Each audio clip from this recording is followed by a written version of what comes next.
much happier in life than pessimists, though they have no better fortune in life than each other.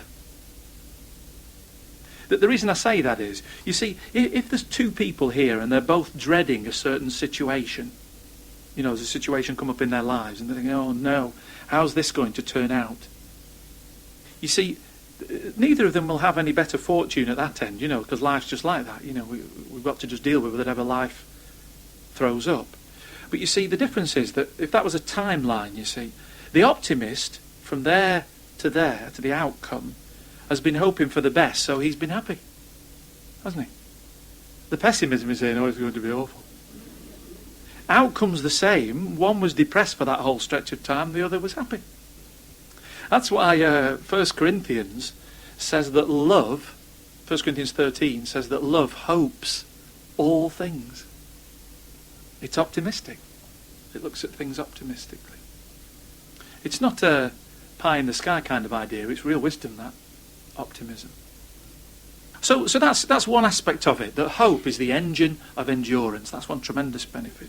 If you turn over a couple more pages, or maybe one page.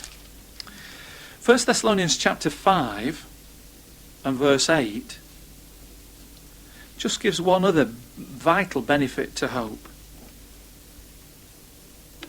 Verse 8, another illustration is used here. It says, but as for us who belong to the day, let us keep our senses and have on the breastplate of faith and love, and as a helmet, the hope of salvation. So here the Apostle Paul says that hope serves as a helmet. The second benefit of hope is that hope gives mental protection. Just as a helmet for a soldier back in Bible times would protect his head and therefore his mind inside his head. So hope gives mental protection. You've got to be balanced about this though. Just to illustrate it, you see, if a soldier back in Bible times had his helmet on, helmets back then were just a wool or felt cap, right, that they'd place on their head.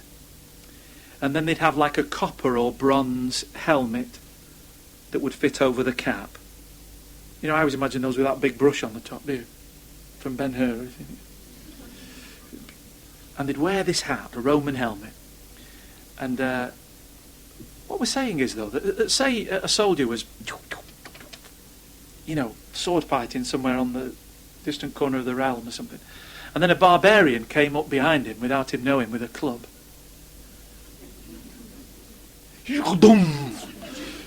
On his head, on his helmet, you see.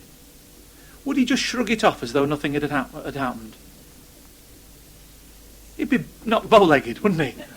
Absolutely. In fact, it might knock him out. Imagine a little felt cap about that thick and then a little out. Dung! Do you know, the only thing a helmet would do, and this is just a good reminder, because we might start thinking, well, if I've got Christian hope, why do I sometimes still feel so fed up with my situation in life? If I've got the wonderful hope ahead, why do I still feel... Well, what we're saying is that just as a soldier would definitely feel the thud of that club on his helmet, the only thing the helmet would do is hopefully prevent the blow from being what? Fatal. That's it. So hope for a Christian doesn't make them immune to storms or blows in life. All it does, just to quote the Watchtower, it says hope cushions such blows and helps to ensure that they do not prove fatal to our mental, emotional or spiritual health.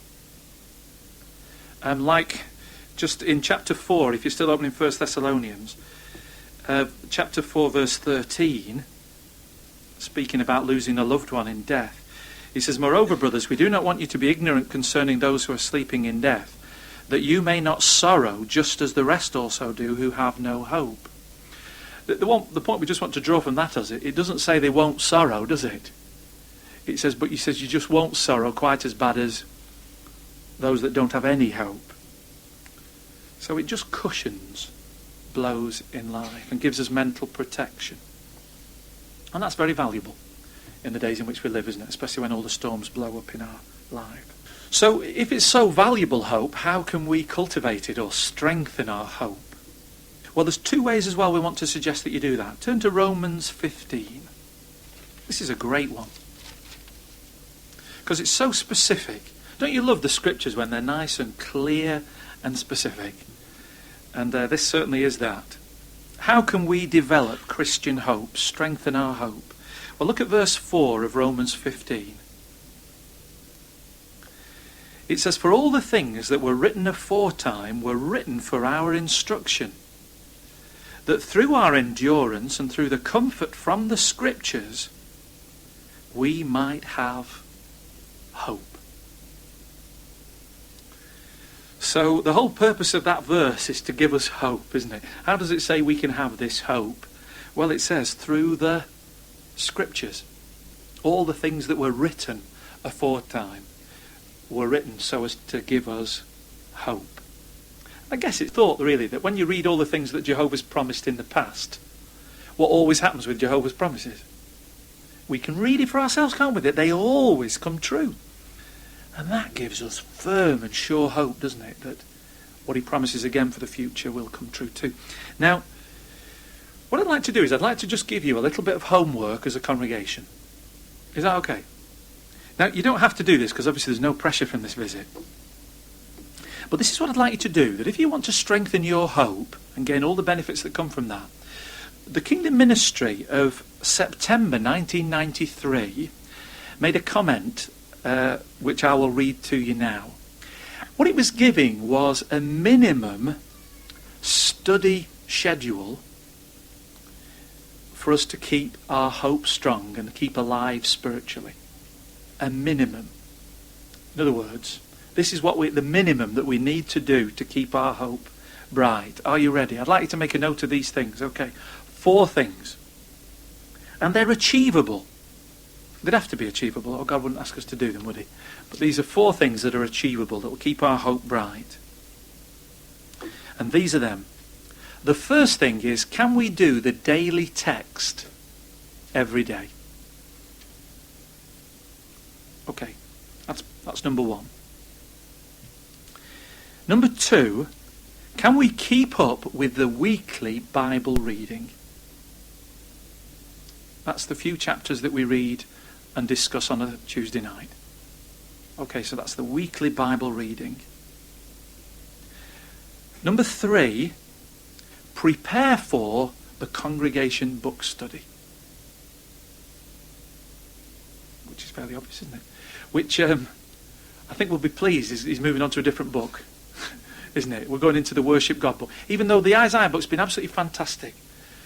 But I think we're ready for a change, aren't we? From 2 books on Isaiah, which have been marvellous, but we're ready for something nice and fresh and different. Okay, so that'll be good for our stimulation to prepare it. And then fourthly, this is the 4th thing, you can guess what it's probably going to be. Can we prepare for our weekly Watchtower lesson?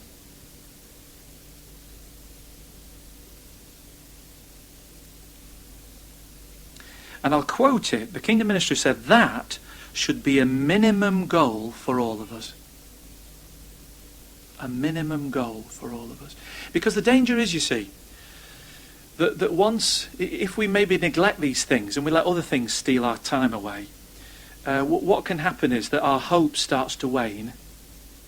And when our hope starts to go, it makes it very difficult to endure situations in life. And sometimes we become mentally vulnerable. And Satan can then tempt us and entice us. And sometimes we can make some silly decisions. And sometimes it's just because we've been a bit negligent of, as Romans 15:4 says, concentrating on the scriptures. So that's one way to keep our hope strong. Point number 2, let's have a look at Hebrews 10, verse 23. See whether you can catch what Paul says here is a key to making our hope strong. Verse 23, Hebrews 10 says, "Let us hold fast the public declaration of our hope without wavering, for he is faithful that promised." So can you guess what second activity will keep our hope bright and strong? The ministry. Okay. And it's interesting as well that as well as the ministry, our being here and sharing in the meetings is also another way of publicly declaring our hope. And it's a funny thing that when we're out on the ministry, And we are sharing our hope with others, because people don't have hope, do they really? They live in hope, but they don't have a concrete hope. That whenever we share our hope, we are also listening. And it actually strengthens and brightens our hope, our confidence in Jehovah's promises. And it makes us think, yeah, this is great. What a future we've got to look forward to. And we really believe it, don't we? So that's a second activity. The ministry is a second key activity, really, to keeping our hope bright and strong. Now, this hope is so wonderful that we've got. It's not abstract, it's real. It's going to happen. We are one day going to be sat under our own vine and our own fig tree. Does that sound great or what? With a glass of Craig's wine. And I just can't wait, can you? I mean, we want people to come into the truth, so we don't want Armageddon to come too fast, do we? Because we want as many people to sit under their vine and fig tree as well, don't we? But it's real. And you know, there's a lovely comment the Apostle, we'll just finish on this comment the Apostle Paul makes, Romans 5. Speaking about our hope. It's just well, we'll read 4 and 5, okay. Just the first part of verse 5. But he speaks in verse 4, he says about endurance, and we've said that that's key to hope, isn't it? Hope's key to endurance. He says, endurance in turn an approved condition. The approved condition in turn hope. And the hope does not lead to disappointment. And may that be our case, as it is with our brothers and sisters earthwide. So that's a lovely little comment, isn't it, the Apostle Paul makes there to give us encouragement to lay hold of our anchor and keep it strong and firm in the rock. Okay, so, and just a final comment, brothers, we must remember, and I thought it was a spine-tingling comment that was made during the keynote address of our district convention. And it's been made all over the world during that keynote address. But the governing body, because it was a manuscript taught, the keynote address about prophetic visions. You remember about the transfiguration on the Friday? But they just reminded us that we're now 89 years into the second presence of Jesus Christ. We're the only religion on the face of the earth that acknowledges that Christ's parousia, or presence, is happening. That Christ is invisibly ruling and has been since the year 1914. We're 89 years into his presence. The signs of Christ's second presence have never in the history of humanity been stronger than they are now. The world's an unstable place, isn't it? What we're saying is we're near the end of that presence. Because the devil was only allowed a short period of time. And it's been 89 years. We must hang on to our hope and help that to be the engine for our endurance through the last days of this system of things. Don't let the devil distract us from the more important things, because we're near the end of our journey, aren't we? The harbour of the new world is in sight. We've got to hang on. Got to hang on. Okay, so thank you so much for an absolutely brilliant week. I really want to commend you as a congregation. We want to commend all those that have moved from Pear Tree for being so obedient in moving from Pear Tree. And I'm sure that all the brothers in Little Over have appreciated them coming over to strengthen the congregation and to balance things out a little bit. But as a congregation, you are bouncing. And keep it up. You're like Tigger as a congregation. Keep it up. And Jehovah will really bless the spirit that you show, because you're doing so well. Now we're going to Matlock next week for a circuit visit. Can we take the love of Little Over up to Matlock?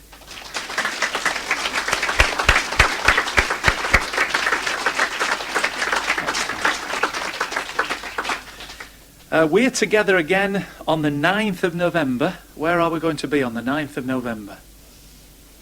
The Special Assembly Day at Hellaby. Just a reminder that because you're in the A section, this time we've swapped you around. You normally go on the Saturday for the Special Assembly Day, but this time you're going on the Sunday. So don't go on the Saturday. And the reason we've done that, you know, is that a lot of people work on Saturdays, and it's hard for them to sometimes get the time off. But if it's not fair that one part of the circuit always goes on a Sunday. So that's why we've swapped it around, so that you can go on the Sunday. So that'll be nice. And we'll be back here again. I'm not exactly sure, but I think it'll be around about the time of the circuit assembly for us, which will be around about March time for our next circuit visit, so that'll be good as well. So thank you ever so much, brothers. We've got a lovely song to conclude our meeting. It's song 206. Thanks so much for our accommodation, Sisters Lawrence as well. We've had an awesome accommodation, brilliant meals, brilliant company in the ministry, everything. It's been lovely, so thank you for all that. Song 206 is very pertinent because it's entitled Rejoice in the Hope. So let's sing that from our hearts, and then we'll thank Jehovah in prayer.